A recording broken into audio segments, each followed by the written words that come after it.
Excellent. So, Mandy Rowe, welcome to the Disenfranchised. How are you doing today? Hi, good. How are you doing? Yeah, I'm great. Thank you very much. I know it's nice and early in the morning there for you. So, thank you for getting up and sharing your time with us today. Over Yeah. here in the UK, it is cold, even though it's supposed to be winter. So, sorry, it's supposed to be summer, but it feels like winter. So, hopefully, your weather's going to be a bit nicer for you today. Yeah, I'm inside most of the time today, but I do have my coffee, so I'm ready to rock and roll. Awesome. And where are you today? Because I know you've been traveling around quite a bit. Yeah, so today I'm in Columbus, Ohio, which is where some of our original True Rests were opened. And I'm with my marketing director, so we're just spending a few days together before I head off to DC. Fantastic. Well, look, I'm going to get the questions started by finding out from you, what was your first job after education? Yeah. Well, I think my first technical real job, during school was hostessing, which is a very good, easy segue, into the real world and figuring out how to schedule yourself and budget. But as soon as I graduated college, which was Vanderbilt in Nashville, Tennessee, I got my first job in real estate. And that was before I even graduated. I already had that job lined up. I already started dabbling my toes in with this company. So it was a really nice transition for me right out of school. And my family's always been in real estate. They've always had real estate going in the background. So that just seemed like a really natural place for me to be. And I've done some volunteer property management for my dad in the past. So I started there. And again, you learn a lot more about the professional world at that point and how to handle a job and handle yourself after college. So I loved actually every second of that job. I remember when I told them that I was leaving, I cried my eyes out just trying to tell them that I had to quit because I was moving out of state, but I loved it. I would go back and work for them again if I had the opportunity. Oh, cool. So it's because you were relocating that you actually finished with that company and moved on to your next role. Yeah, I think at a certain point I realized I had done, so many years at Vanderbilt in Nashville, took a job in Nashville, and it was time for me to go see other parts of the country and take a new job and move on. So I was there for about 2.5 years before I left. Okay, cool. And what was it you were doing? So that was primarily multifamily brokerage and property management. So I was working at apartment complexes, renewing people's leases, working with the different brokers in my office to pick up the phone and cold call people and figure out if they want to sell their apartment complexes or maybe merge a few different existing buildings, demo them and build new multifamily. So a lot of learning how to communicate with people and be a really nice person on the phone, see if they'll engage with you in conversation when you're cold calling, and then getting my hands a little bit dirty in the contracts and figuring out exactly what is the legal language behind all of this whole process, and both property management and in brokerage before I did eventually get my license in Tennessee, but I didn't use it for long before I left. Okay, cool. So where did you move on to in your next role? Talk us through your career a little bit. Yeah. So at that point, again, I loved my job, but I knew I was kind of ready to move on. And I'd always had my sights set on Texas. So I took a job in Dallas, and that was doing more debt negotiation. So working with some larger banks and facilitating with clients, trying to figure out, what debt we could merge together to negotiate off in their behalf. And that was a lot less cold calling. It was incoming calls, working a lot more with clients who had really intimate personal stories, because debt is not something that a lot of people like to, put out in public. So you get to know people pretty well. But it was, in a cubicle, and I worked with a phenomenal team. They had putt golf and those kind of things going in the team area. But I was there for about a year before I realized, the cubicle life has a lot of potential for growth in terms of revenue when you're working on a commission-based team, and there's a lot of opportunity to make more money, just the more efficient you are and the better you get at that job. But I needed to do a little bit more than sitting in a cubicle all day long. I just realized that was not where I was really thriving. And I did not know what I wanted to do or where I wanted to go. And I was on the phone with my dad walking around the grocery store telling him, I've got this real estate experience, but I don't think I want to go back to Nashville, and Tennessee is where I held my license. And, I've learned a lot of these people skills and really getting to know a lot of banks and how the banks work, but I don't want to be here anymore. I don't know what to do. And he said, you know what, my director of sales and construction just gave me her notice and I don't have anyone to fill her position. Do you want to come and just fill this position for the interim until I find someone else to take over? You would just need to deal with, some of our clients and our real estate broker and a lot of things maybe you're familiar with, but you'd really help me out if you could fill the gap for, just a few months until I find the right person. So that's when I left that job in Dallas. I moved back to San Diego, and that was a little over 6 years ago. So it's been a long interim fill position because I think we eventually realized that was probably exactly where I belonged the whole time. Yeah. I guess going out and doing something different, though, it helps you to realize those things that, actually the thing that you've moved away from is actually the thing that you perhaps should have gone back to. And I guess that time doing that debt collection, like you mentioned, is people's personal lives. There's a lot of emotion attached to that. And the way they communicate with somebody is probably a skill set that was enhanced during your time there. And I'm sure it's helping you in your role as that you've got today, but also during that time as in the property management world. Would you agree? Yeah. Oh, absolutely. And what they do in a lot of these positions is they assume you don't have that experience. So they write you scripts that you should be reading or following when people say various things so that you don't cross any, inappropriate boundaries or give advice that you're not supposed to give. And I learned that in that position and through the World President's Organization or the Young President's Organization, going through some of their different trainings for young professionals. I still use scripts that I learned in both positions all the time to make sure that I am appropriately responding to someone and making it, casual conversation. But I also know at that point, I'm, legally protecting myself. I'm giving them what they, need to hear in order to continue this conversation. And it's been actually a very useful tool for me. Yeah, it's really interesting. I hadn't thought about that before, but I've had that kind of training in my own life. And actually, yeah, there are certain things that I say in a specific way because I was taught that's a good way to help people react in the right way that you want them to without there being any friction. So that's really interesting. All these experiences are building up, and I know what your role is today. So I'm kind of seeing how they fit in and help you to do your role well. So that's really cool. But in terms of that role then with your family, with the family business, what happened after that point? So you said you'd moved on from there.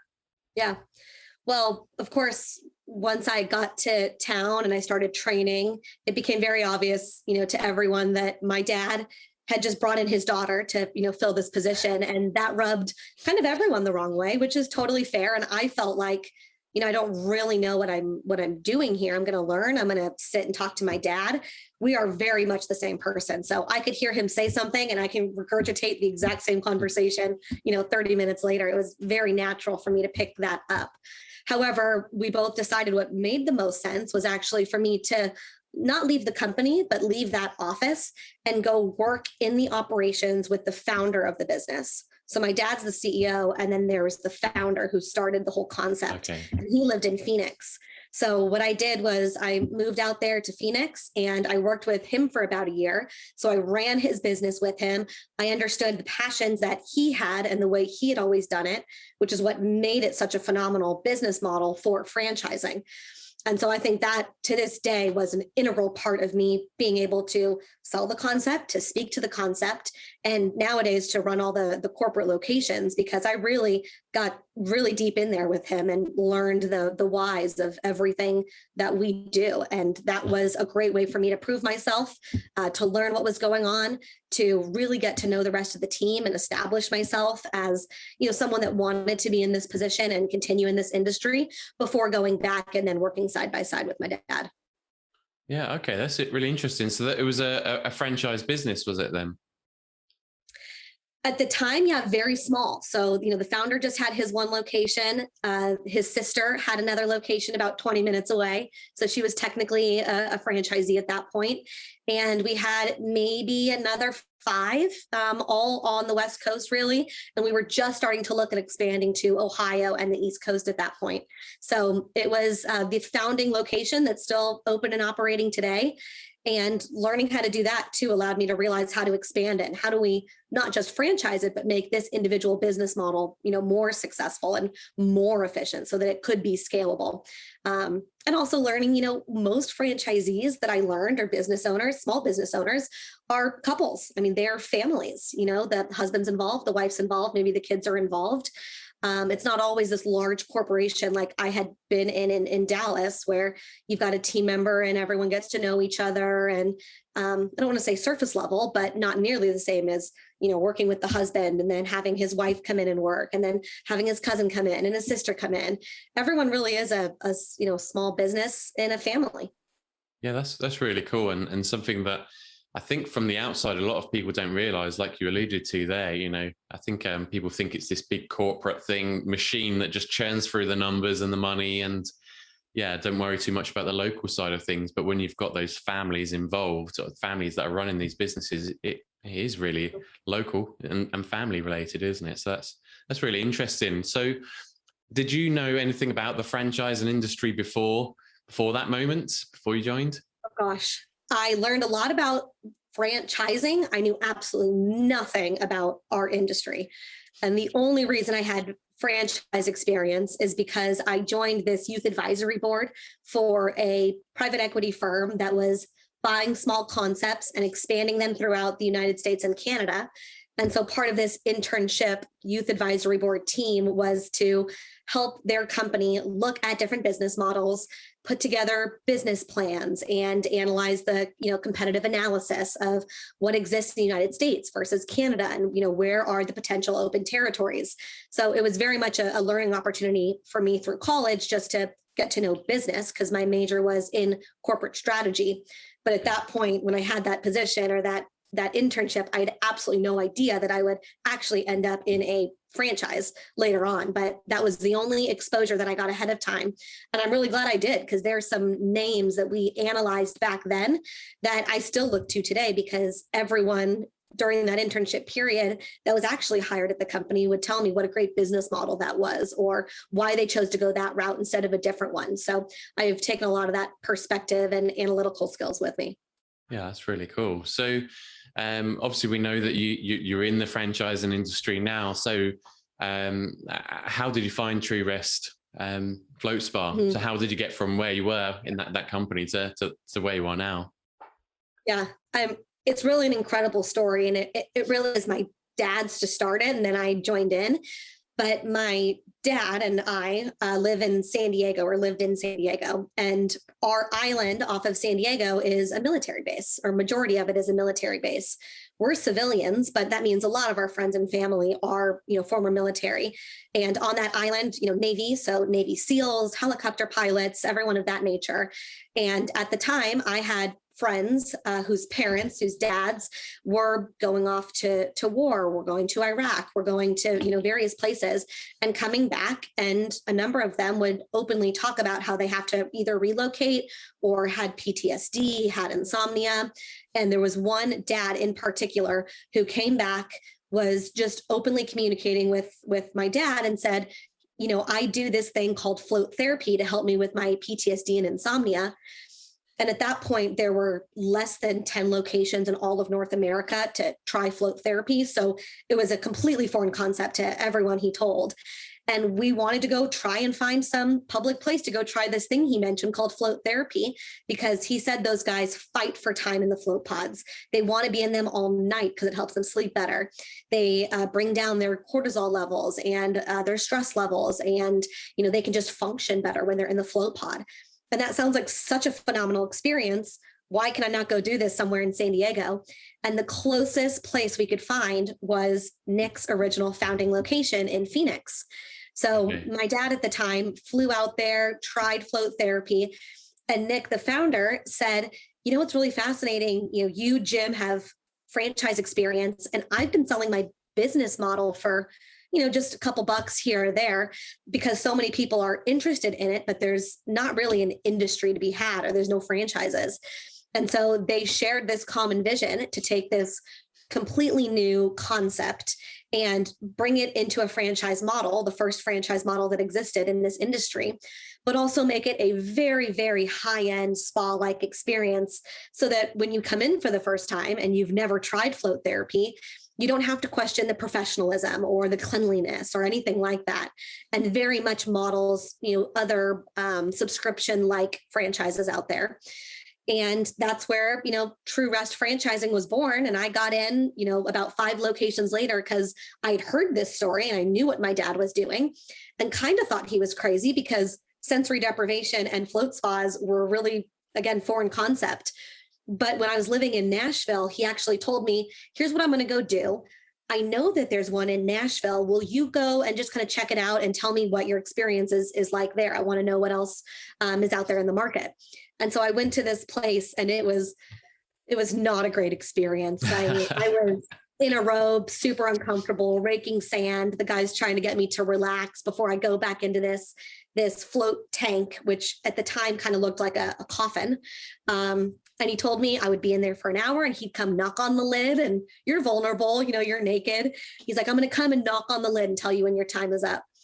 And I had a great float experience, but the entire experience and facility was not what True Rest is today. And I shared some of that feedback with my dad. And when I had the opportunity to fill in for the girl that left, I had a little bit of experience, which not a lot of people in the country could even say at that point. So it made a lot of sense. So I want to go back to kind of your dad going out there and finding out what it's all about. How far did he travel? Just give me some kind of idea of the distance he traveled. Yeah, it's like a 6.5-hour drive or an hour flight. Okay, so flying, it wasn't too bad. I was imagining, it was a long distance, but okay, but still to go for kind of an experience like that, it's right. It could be a $45 to $70 experience, like a massage or something. Those people don't fly or drive 6 hours. No, exactly. Yeah, it seems like a fair old trek to try something like that. So I'm guessing there must have been something that was told to him by the military personnel who'd experienced this and said they were fighting over it. So could you just explain in a bit more detail what actually is float therapy? Because I suspect not too many people are aware of it. Yeah, absolutely. So the float pod itself is a big fiberglass shell. And no matter what modality it's in, whether it's a tank or a round pod or a big square chamber, all it is 10 inches of water and 1,000 pounds of Epsom salts. So when you lay on top of the water, it is so dense with Epsom salts that you just float completely effortlessly on top of the water.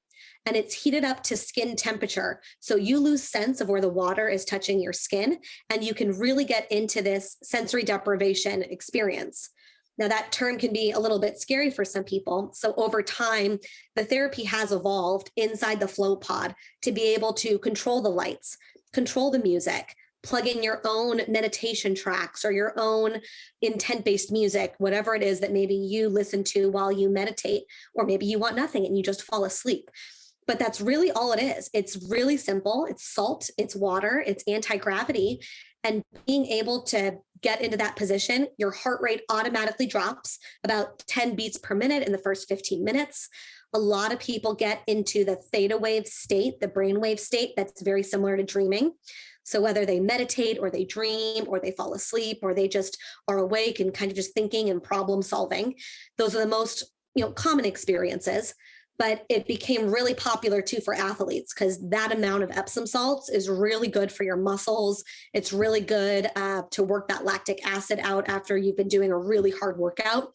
So Tom Brady put one in his house and Joe Rogan has one in his house. And next thing you know, every NFL facility has a float pod for the muscle recovery.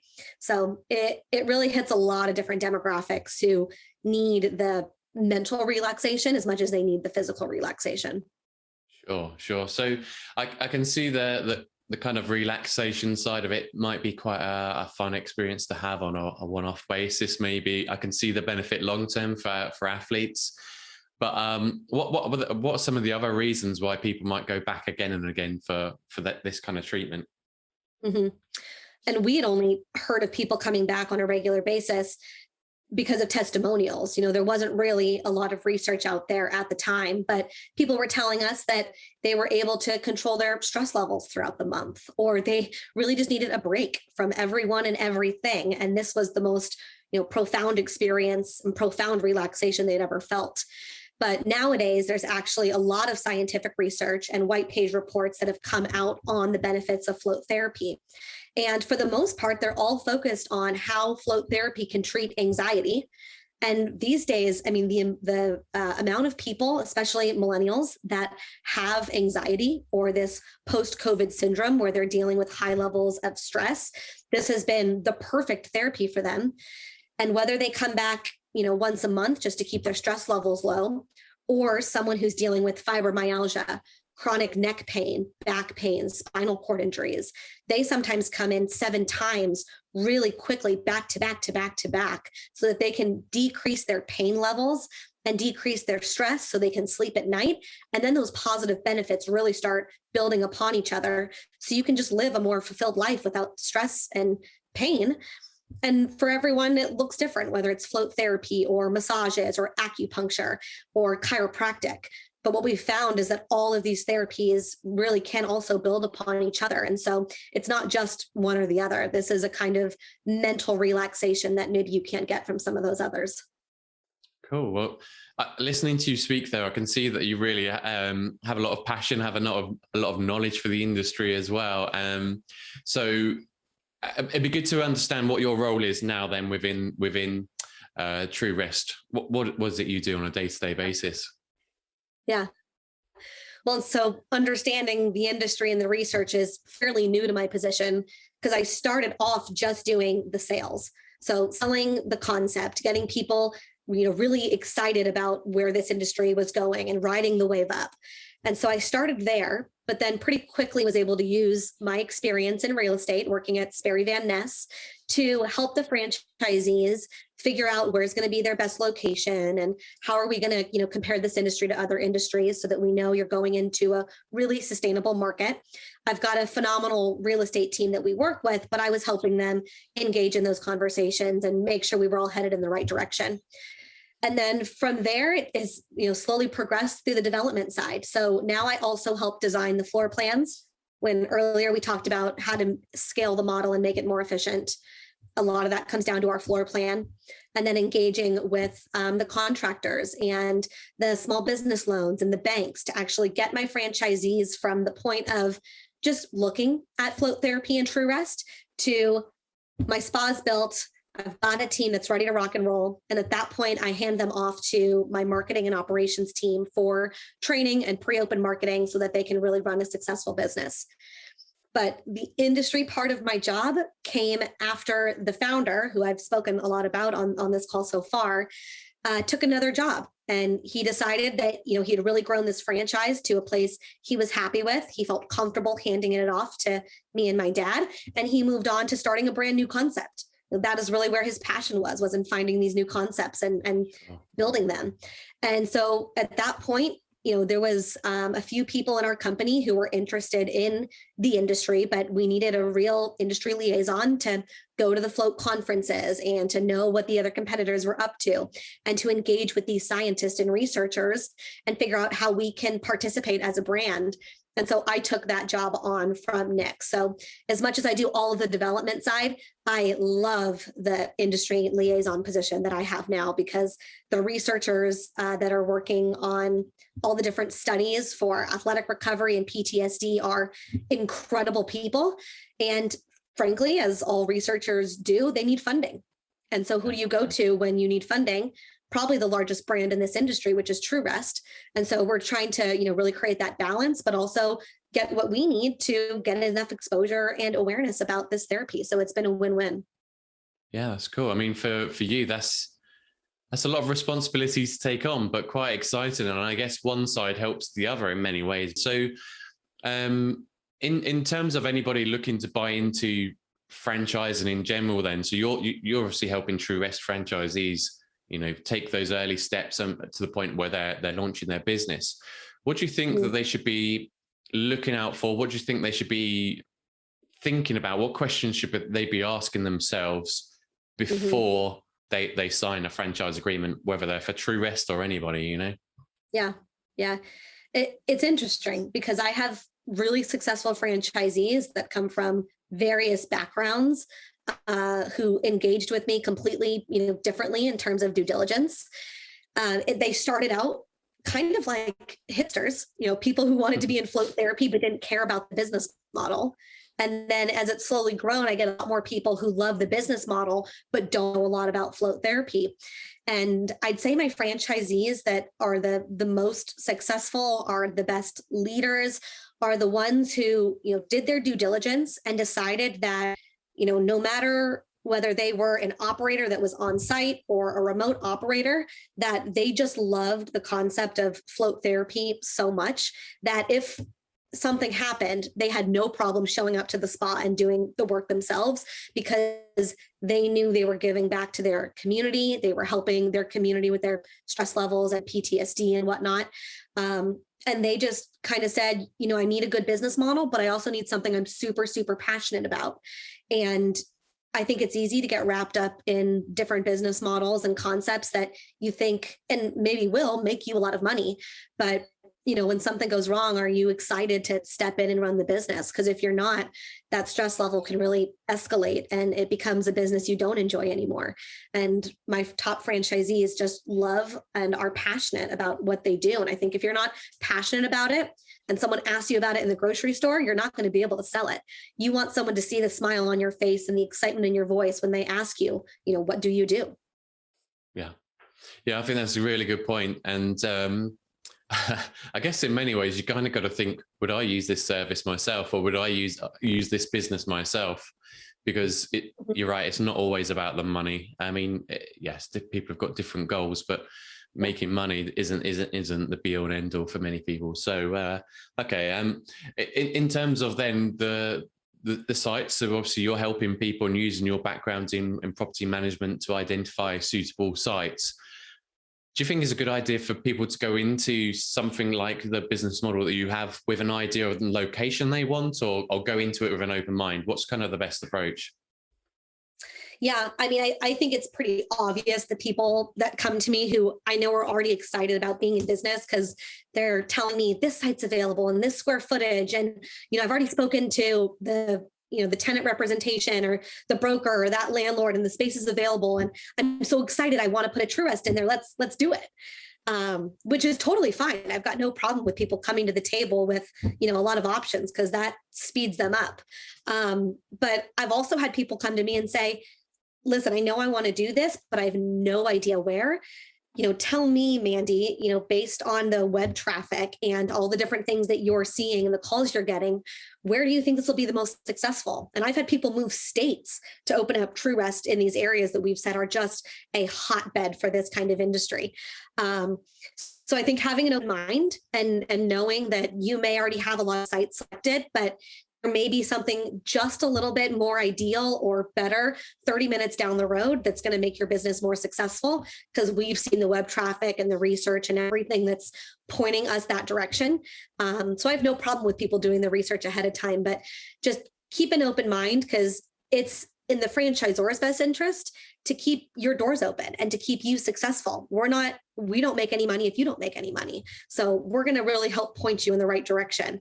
And sometimes they've already got it nailed down and sometimes they just need to, move down the road a little bit. Yeah. It's like I say, that win-win scenario where it benefits both parties is, I think, one of the main key reasons why franchising is a successful model. So what do you think makes a good site? And I appreciate brand to brand that may be different, but are there any kind of trends within sites, no matter the brand, that are important things to look out for? Yeah. Well, in the True Rest model, which people are usually surprised when I tell them this, is I'm usually looking for like a B+ space. I don't need an A+ space. I don't need a heavily trafficked area where, you're really crunching numbers trying to figure out if you can afford the rent and negotiate parking. People are looking for float therapy. And if we're doing our marketing right, you can save the money, be in a B+ location with plenty of parking and still provide that really high-end experience without someone feeling stressed. Because obviously all I think about in this model is am I the client and am I stressed? Trying to figure out where I'm going to park, or what other noises are going around. Are we next to a train? All those different things. So I'm usually looking for a quiet B plus space that is actually next to similar businesses. So I don't want to avoid what might be competition in your mind, like massage or chiropractic or acupuncture. I actually want to be right next to them because we share so many similar clientele. We're targeting the same demographic. I know if they walk up to my business and they see other brands' names that are also in the holistic space, they're probably going to walk out my door and go check them out, or vice versa. And there's a lot of business to business marketing that we can do together to really benefit everyone, opposed to feeling like I need to stay as far away from them as possible. We kind of go the exact opposite approach, get as close to them as you can. Yeah, I think that's a good tactic, really, all in all, because you may even be able to take a few of their clients, this new exciting things in town, and let's try it out. And okay, maybe that they might only try it out once and go back to what they did before, but at least that's some business coming your way, and then maybe could be, well, it's spreading the word, isn't it? You could find some long-term clientele out of that as well. But yeah, makes a lot of sense as well in terms of the marketing piece. You can almost make it, this is the road to go to for your holistic kind of well-being. So, and in this industry, I have some franchisees on, really nice corners with a lot of traffic. And do they get marketing from that? Absolutely. But, this isn't a Starbucks or a Target or something like that. You don't drive by a float spot and say, oh, I'm going to stop in for an hour and a half and go get a quick float and shower and then head home. So we can be a little bit off the beaten path. We don't need that quick awareness to follow through, and showing up at your front door just doesn't exist in this industry as much. Yeah, and I guess if you're buying into a franchise brand, you've got to make sure that the franchisors are guiding you in the right direction, right? If a brand like yours is saying, no, you high street one, fantastic, that'd be perfect, right next to McDonald's or whoever, that's great. Maybe question it, make sure it aligns with what you think is the right strategy. I doubt there's many out there doing that. Like you say, there's this win-win thing, but I'd see that as a warning sign if there was something like that, And I think it's been pretty obvious or pretty telling from anyone who's looking at our business model that they go to a True Rest. I highly encourage you to go check it out. Check out as many as you can. Drive to them, see how many people are there, see how happy the employees are. And, if you go into a business and it's dead as a doornail and you don't see people coming in or out, the phone's not ringing, it's generally not a good sign. And so I love it when people say, oh, I went to go visit 3 of your locations, before I called you, or, during that process. And it was hard. If they say it was really hard to find or something like that, to me, that's not great real estate. I want it to be easy to find, but parking was easy. I already was relaxed. The second I pulled in, it smelled really good. I mean, there's just, a million ways to do this business right. But there are a few ways to do it wrong. And we're trying to really steer people away from those wrong choices. Well, I'm sure it's not like your first experience. I'm sure. Right. I'm really avoiding that. But that's good that you kind of had that experience, because you know what to look out for and what to not put people through, if you see what I mean. Because maybe it's easy to not notice certain things without trialing it yourself, like you say. So that's cool. Well, I don't want to scare you from going to try float therapy. So even though I don't have a True Rest in the UK, you still need to go try it somewhere. Yeah, I had a quick Google to see where the closest one is, and it is about a 2-hour drive. So yeah, that's a hike. It's not too far away, but maybe one day, and I'm sure it becomes something that's pretty popular, because I think I'm seeing it more and more in the business world. People are concerned about the mental well-being of not just themselves, but also their employees as well. So actually, I can see it being a trend coming to the UK at some point. So I'm sure I'll get a chance in the future, and when I do, I'll report back to you what I think, because I think especially over the COVID period where we've had so many lockdowns, especially in the UK, we had quite a long one last year. I was always trying to look for a new experience. I'm personally somebody who enjoys trying new foods, seeing new sights, learning something new all the time. And when you're kind of told you have to stay in your house, and you can't go out there and try these new things, I just decided to create those experiences for myself, so I was doing what everyone does, baking things and cooking new things, making new drinks, trying cocktails that I've made myself and that kind of thing, which is still good and fun. But as things kind of started to ease on the lockdown side of things, I've started again to go out and then try and find new experiences that are local, because we still can't travel in the UK, not that far anyway. So I guess something like float therapy would be an ideal kind of experience to go and try, because you don't necessarily need to get near anyone. You're in this confined little space on your own, and it'd be something completely different, which I'd love to see. Have you seen kind of many people throughout that COVID period? And I guess that's the question, how has the business coped throughout the kind of COVID period? Yeah, I mean, you just hit on exactly, I think, what made our COVID shutdown period so short in this business model, but also easy to rebound from, is that you don't need to engage with someone else in this business. If you want to walk in and go float, you may pass the person sitting at the front desk, but there's no independent contractors like masseuses or doctors or therapists or anyone of that nature who's with you for that full hour. It is truly a time alone with yourself. And of course, as a new client, we'll show you how to work everything. We've got videos you can watch of how to work the lights and control the music. And then once you're back there, you're really on your own. And the music at the end, cues you that you've got 5 minutes, go ahead and stretch, go ahead and wake up, shower, and then join us back, in the lobby or our Oasis room, which is where a lot of people lounge afterwards. And so we had quite a few clients over the few weeks or months that we were closed who said, we'll continue our monthly subscription. We want to bank up those floats so that when you do reopen, I can come use a bunch of them, because maybe they only get one a month. And if we charge them for 2 months and they were okay with that, then they automatically had 2 they could come use back to back, which they really liked. But as soon as we explained to everyone how secluded, the float experience is, and how clean our filtration system already is, which is very, very thorough, people realize that, this is something I can go do for myself, for my mental health, to give as a gift to someone else. And I don't really have to worry about interacting with anyone. And so we were able to reopen our doors pretty early.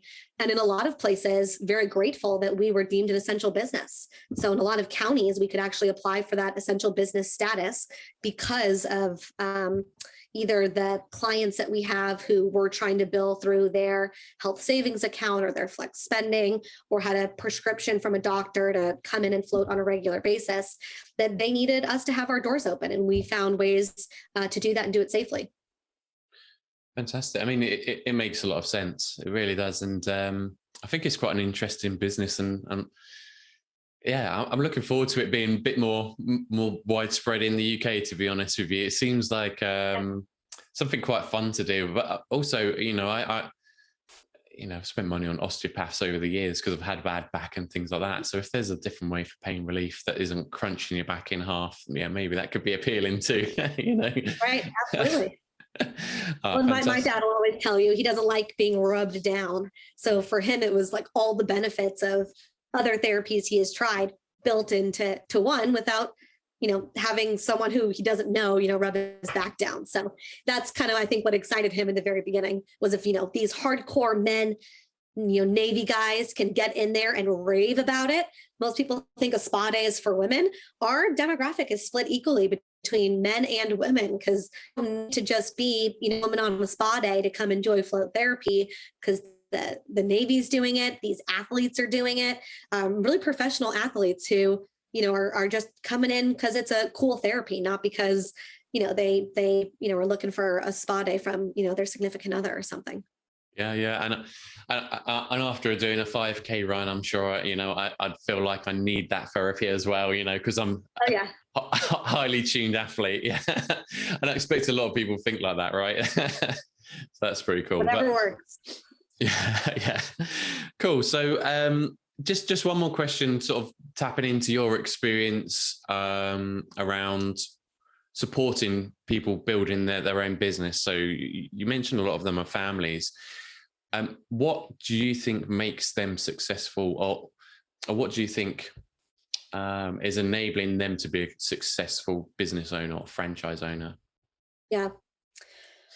We do not need really big teams in our business. Generally our staff is like 6 people. And what my franchisees have done really well is they're able to work on the business and not necessarily be in the business. So they may be available if they need to cover something, but what they're able to do is train, be a good leader, have a good team beneath them who can really cover everything, and they can focus on the business, scaling the business, educating other people, educating their communities, and just having that passion and knowledge to be able to go build these business to business relationships with a therapy that a lot of people are not familiar with, has worked out really well. And so you can't do that unless you've got a really strong team and good leadership skills to make sure that that team can sustain you while you go around and continue to build the business. And so we do a lot of training with our franchisees to help them be leaders, not just how to run the business most efficiently, but what are the characteristics and the skills that you need to train and team, so that you also don't have tons of turnover in a business where we could probably get away with paying people wage or pretty close to it. So it's not like these are salaried employees who are getting really high paychecks. Generally, you see a bit of turnover when you're paying people at that level. But in our industry, people just really enjoy float therapy. And as long as everyone's happy with what they're doing, we can go continue to push business forward. Yeah. Okay. That's interesting. Leadership and communication skills then are really kind of the key things, and the ability to network, and I guess the desire as well. So you say it's families kind of take on these franchise brands, whether it's yours or any other. Is it actually everybody getting involved, or is it just kind of, one person from the family leads it and the others are just sort of support, or are they all getting stuck in? In True Rest, they're very much, the whole family. I'd say 90% of our franchisees are husband and wife couples where, I think probably both of the husband and wife want to leave their corporate job that they have, where they've got a high level of burnout, and they found float therapy because they're burnt out, and then realize that they have maybe an entrepreneurial journey that direction with us. But very, very often it starts with an idea by either the husband or wife. And then a few calls in, both are on the call, and a year down the line, they have a kid who's graduating college or needs a part-time job, and that kid steps in to run things for a while or wants to dabble in marketing. And so we're working with that kid or that brother or that sister, to work on the marketing tactics. And we still call ourselves, a small family. As much as, True Rest has, over 90 locations sold, we still consider ourselves a small family because, frankly, in every part of this business, there are families involved. Yeah, that's really nice. Excellent. So I'm going to change kind of tack just slightly here now. I want to find out just a few more stories from you, from your career and your time in franchising. So the first one is, I'm wondering if you have any funny, strange, or weird stories that you'd be happy to share from your career. Yeah, when I was thinking about this one, of course, in this industry, there are just funny stories. I have float clients who have told me they got out of the float pod, they went home, they fed their dog, they got back, got in the float pod, and they don't want to pay for their service. Or a lot of really funny things, and people are in that dreamlike state. They think they've left, or they think something happened while they were really just laying there the entire time. So I have funny client stories like that, where that like state really took them to another level. But on a professional side, I really had to think, has there been anything that was like, jarring or bizarre that I think would give people any kind of insights?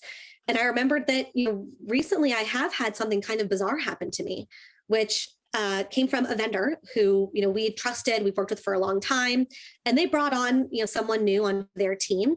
And it took us about, a year and a half to realize that this person was not who they said they were, different names, different email address, different phone numbers, impersonating a number of other clients they were sending us to. Wow. So we thought we were building all this business to business. And at the end of the day, she was everyone with different phone numbers and different email addresses. trying to build business for us and with us. But we eventually realized that, I've spent 6 months talking to someone on the phone that I thought was, part of team A. And really she's my vendor the whole time on a different phone number, just pretending me. And a lot of this was during the pandemic. And I realized how much face-to-face time actually is important with vendors, whether it's on Zoom or just go to that lunch meeting and meet that person face-to-face. Because if you're always doing phone calls, you don't necessarily know what you're getting. Someone who I really thought I had, built a relationship with was completely fake and made up. So I am all for as many coffee meetings, Zoom meetings, face-to-face lunches as anyone wants these days, because I think it's important. You learn someone's character, you actually get to learn about them, and make sure that you're building a path forward on a real foundation, which was a really bizarre experience for me one day to wake up and realize that these relationships I had built never existed in the first place.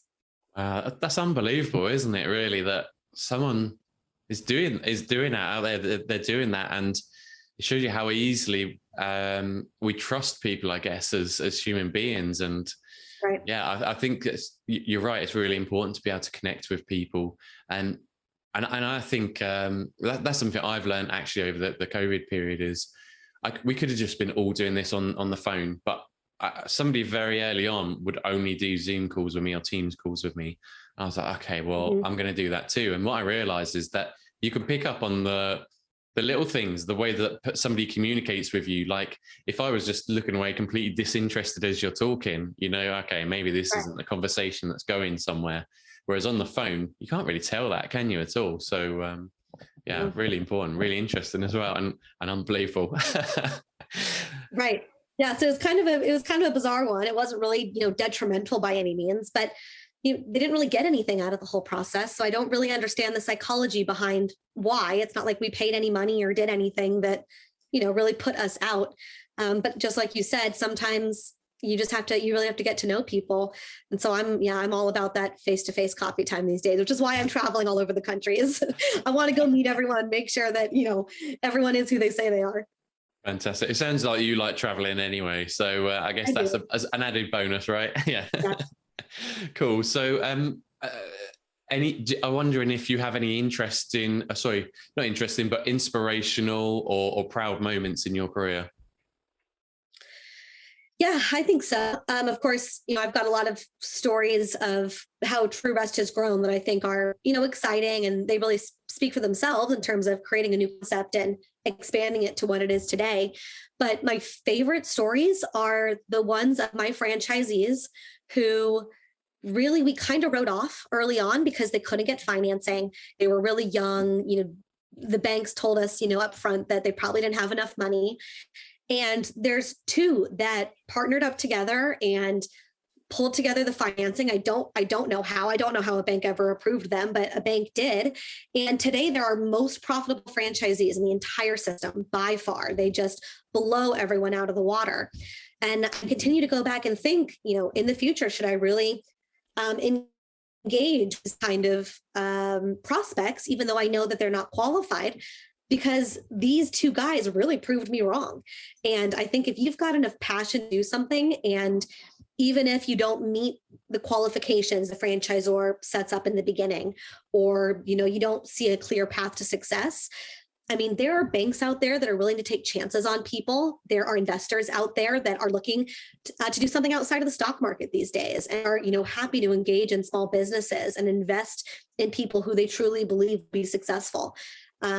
So, I mean, these two guys in Charlotte to me have been extremely impressive, and a really encouraging story for me to know that a lot of millennials out there, if they didn't already have the business and the 401k and everything that they could invest into this business, can still find a way to do it and do it really well. Yeah, that's cool. That is quite inspirational, because I think in franchise and industry in general, people a lot of the times write off the younger people, don't they? They just think they haven't got the money, then they're probably not relevant for the brand. They haven't got the right kind of experience to be able to manage teams or whatever it may be. But you look at some of the most successful people in the world, they started young, didn't they? Right. Zuckerberg and people like that, of course. But I'm also thinking about the brand that I've worked for as well. Expense reduction analyst. There's a guy in one of the networks he started when he was 28, 29, and his background was in mortgage advising. It's just mainly sales, really. And I'm not really looking for people with that background because I don't think they necessarily fit into our business. He's now generating the highest revenue in his country. Like nine years later, he's absolutely smashing it. And so you just can't judge the book by its cover, can you? I guess. But that's really cool to hear that you took that chance on those two guys. They found the financing, and it's paid off. That's really good to hear. Well, and I guess in this industry, in this business, when you're so young, I don't care how long it takes you to get through all my qualifications. If it takes you 2 years, but you show me that you're grinding for it and you want it and you're going to do it one way or the other, I'm going to help you get there. Because I know if you can meet my qualifications, it's a proven model. I can help you be successful. So I'm just really proud. And I hope that more millennials choose to get into franchising, because it's not that far out of reach if you really want it and you find something you really want to do. Yeah, definitely. And that finding that financing always seems to be the barrier for a lot of people, but there are ways, aren't there? Definitely there's ways to do it. Yeah. Okay, cool. Well, look, we're coming up probably to the end of our time here. So I have one more question I wanted to throw at you. And that was, if you could give anybody who's thinking about joining a franchise or buying into a franchise one piece of advice, what would that one piece of advice be?